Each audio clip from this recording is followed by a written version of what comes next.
လူကုန်ကူးသူတွေရဲ့လက်ဖျားမှုကိုခံခဲ့ရတဲ့အမျိုးသမီးငယ်လေးဟာရက်ဆက်ကြမ်းကြုတ်တဲ့မြေခန်းတစ်ခုကိုဖျက်ဆီးခဲ့ရပါတယ်။နောက်တနေ့မနက်မှာတော့အိုမာဟာအနှိပ်စက်ခံရပြီးအဆက်တကွဲအရှိတရားဖြစ်ကတော့ခတ်ခံထားရတဲ့ခန်းထဲကပြတင်းပေါက်နားမှာစိတ်ပြအားငယ်စွာထိုင်နေမိပါတယ်။တေချင်းတရားဟာသူမအတွက်တစ်ခုတည်းသောထွက်ပေါက်လို့အောင်ခံစားနေရရှာပါတယ်။ဒါပေမဲ့သူမရဲ့သမီးလေးအကြောင်းကိုတွေးမိသွားပါတယ်။ကလေးမလေးကသူမကိုစောင့်နေတော့မဲလေအဲ့ဒီအတွေးလေးတစ်ခုကပဲသူမဆက်ရှင်တန်ဖို့အတွက်နောက်ဆုံးတော့အကြောင်းပြချက်အဲ့ဖြစ်လာပါတော့တယ်။အဲ့ဒီအချိန်မှာပဲသူမရဲ့နောက်ဘက်ကတကားဟာလေတိုက်လို့တကြီးကြီးနဲ့ပွင့်လာပါတယ်။တကားကတော့ခတ်မထားတာကိုတီးလိုက်ရတော့အိုမာတယောက်အဲ့ဒီတုံလို့သွားပါတယ်။ကြောက်စိတ်တွေကလွှမ်းမိုးနေုံပဲဆိုပေမဲ့ရှင်တန်လိုတဲ့ဗီဇက်ကသူမကိုအပြင်ဘက်ကိုခြေလန်းလန်းဖို့တွန်းအားပေးလိုက်ပါတယ်။မနက်စောစောစီးစီးဖြစ်တာကြောင့်အိမ်ထဲကလူများစုကအိပ်ပျော်နေကြဆဲပါ။သူမဟာအပြင်ထွက်ပေါက်စီကိုတီးထားပြီးတီးရွရွလျှောက်သွားခဲ့ပါတယ်။ကံကောင်းကျင်တော့ခြံထဲမှာဘယ်သူမှရှိမနေပါဘူးခဏတာအတွင်းမှာဒါဟာတကယ်ပဲထွက်ပြေးဖို့အခွင့်အရေးတစ်ခုလို့သူမခံစားလိုက်ရပါတယ်။သူမဟာခြံဝင်းတကားစီကိုတန်းတန်းမတ်မတ်ပြေးသွားပေမဲ့ရုတ်တရက်ဆိုသလိုမိန်းကလေးတစ်ယောက်ဘက်ကနေပေါ်လာမှမသိပေါ်လာပြီးအပြင်ထွက်သွားလဲအပိုပဲဘာမှထူးမှမဟုတ်ဘူးအပြင်မှာလဲဒီအိမ်ထဲမှာလိုရဲတေးမှာပဲဘသူပဲမြင်မြင်နှင်းကိုမပြီးပြန်ခေါ်သွားကြမှာလို့အေးဆက်ဆက်နဲ့လမ်းပြောလိုက်ပါတယ်။သူမရဲ့စကားတွေကအိုမာရဲ့မျောလင်းချက်တွေကိုရေခဲရေနဲ့အလောင်းခံလိုက်ရသလိုချက်ချင်းပဲရိုက်ချိုးလိုက်သလိုပါပဲ။ဒါပေမဲ့အဲ့ဒီအချိန်မှာပဲအိုမာတစ်ခုကိုတတိထားမိသွားပါတယ်။အဲ့ဒီမိန်းကလေးရဲ့လက်ထဲမှာဖုန်းတစ်လုံးရှိနေတာပါ။အဲ့ဒီအချိန်မှာအဲ့ဒီဖုန်းဟာသူမရဲ့နောက်ဆုံးတော့အသက်ကယ်ကျိုးလို့ခံစားလိုက်ရပါတယ်။သူမဟာဖုန်းခံငါဖို့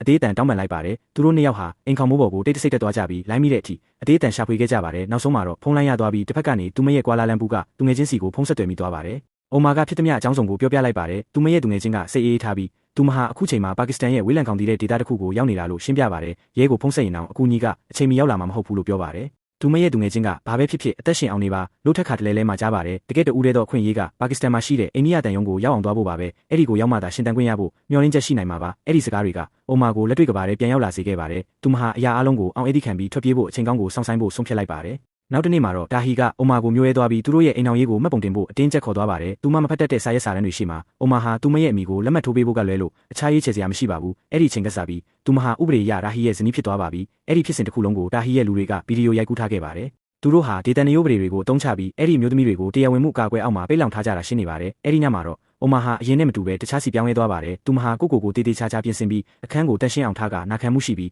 းအေးဆေးတည်ငြိမ်နေတဲ့ပုံစံဖန်လိုက်ပါတယ်။ဒါဟီဟာအချိန်တော်ကြာအသက်ရှူချက်စရာကောင်းတဲ့ညတွေကိုဖျက်ဆီးပြီးနောက်သူမရဲ့ရုတ်တရက်ပြောင်းလဲသွားတဲ့အပြုအမူကြောင့်ဂျင်းနဲ့နေပုံရပါတယ်။နောက်တနေ့မနက်မှာတော့အိုမာဟာစောစောထားပြီးစိတ်ရှုပ်ထွေးနေတဲ့ပုံစံဟန်ဆောင်နေလိုက်ပါတယ်။မျောလင့်ထားတဲ့တိုင်းဒါဟီကတန်တရားဖြစ်လာပြီးဘာတွေနေတာလဲလို့မေးပါတယ်။အိုမာကကျမတို့စီမှာမင်္ဂလာပွဲကျင်းပတဲ့အခါသူတို့သမီးကိုမိသားစုကငွေကြေးချို့ပေးတတ်တဲ့ဒလေးရှိတယ်။နောက်တစ်ချိန်မှာကျမတို့ကလေးရလာရင်လည်းအသုံးဝင်တာပေါ့လို့ပြောလိုက်ပါတယ်။မိသားစုကဘယ်လောက်ပေးမှမလို့လဲလို့ဒါဟီကမေးတော့ UB 1000ကနေ1000လောက်ထိရနိုင်တယ်လို့သူမကအရေးမြတ်ပြောလိုက်ပါတယ်။ပိုက်ဆံရမယ့်ကြံကိုတီးလိုက်ရတော့ဒါဟီဟာချက်ချင်းပဲစိတ်ဝင်စားနဲ့အဲ့ဒီပိုက်ဆံတွေကိုငါတို့ဘယ်လိုရနိုင်မလဲလို့မေးပါတော့တယ်။အိုမာကကျမရဲ့ဒေါ်ဝမ်းခွဲရဲ့သားကအိန္ဒိယတန်ယုံမှာအလုပ်လုပ်တယ်သူတို့စီကိုတစ်ခေါက်သွားပြီးကျမတို့လက်ထက်လိုက်ပြီဆိုတာပြောပြလိုက်မယ်ပြီးရင်ပိုက်ဆံဘယ်လိုရမလဲဆိုတာကြည့်ရတာပေါ့လို့ပြန်ပြောလိုက်ပါတယ်။အမျက်ဆုံးရလိုတဲ့စိတ်နဲ့မျက်စိကန်းနေတဲ့ဒါဟီဟာဒါတွေအားလုံးကအိုမာရဲ့တေးသေးချာချာကြံစီထားတဲ့ထွက်ပြေးမဲ့အစီအစဉ်ရဲ့တစ်စိတ်တစ်ပိုင်းဆိုတာကိုမရေးမိခဲ့ပါဘူး။နောက်တနေ့မနက်မှာတော့ဒါဟီကသူမရဲ့ဖုန်းနဲ့အိတ်ကိုပြန်ပေးပါတယ်။သူတို့နှစ်ယောက်ကားပေါ်တက်ပြီးမကြခင်မှာပဲအစ္စလာမာဘတ်မြို့စီကိုဥတီထွက်ခွာလာခဲ့ကြပါတယ်။ဒါဟာသူမရဲ့တစ်ခုတည်းသောအခွင့်အရေးဆိုတာသိနေတဲ့အတွက်အိုမာဟာအရာအလုံးကိုဒီလိမ်ညာမှုတစ်ခုပေါ်မှာပဲပုံအောပြီးလောင်းကျစ်ထက်လိုက်ပါတယ်။နာရီတော်ကြာပြီးနောက်မှာတော့သူတို့ဟာပါကစ္စတန်မှာရှိတဲ့အိန္ဒိယတန်ယုံကိုရောက်ရှိလာပါတယ်။လုံခြုံရေးကအရန်တင်းကျပ်ပြီးပိုင်ဆိုင်သမျှပစ္စည်းအလုံးကိုစစ်ဆေးဖို့အနံ့ရပါတယ်။အချိန်စောနေသေးတာကြောင့်တန်ယုံကမဖွင့်သေးပါဘူး။ဒါကြောင့်သူမဟာမျက်နှာဖုံးအောက်မှာပုံရှိုးပြီးအပြင်ဘက်မှာစောင့်နေရပါတယ်။အိုမာဟာရင်ကုန်လုံးလို့အသက်တောင်ဝဝမရှူနိုင်တော့ပါဘူး။အဲ့ဒီအချိန်မှာပဲဒါဟီကသူ့လူတယောက်နဲ့အတူဆေးလိပ်တောက်ဖို့ခက်လန်းလန်းကိုထွက်သွားပါတယ်။အိုမာဟာသူမအတွက်အခွင့်အရေးရောက်လာပြီဆိုတာသိလိုက်ပေမဲ့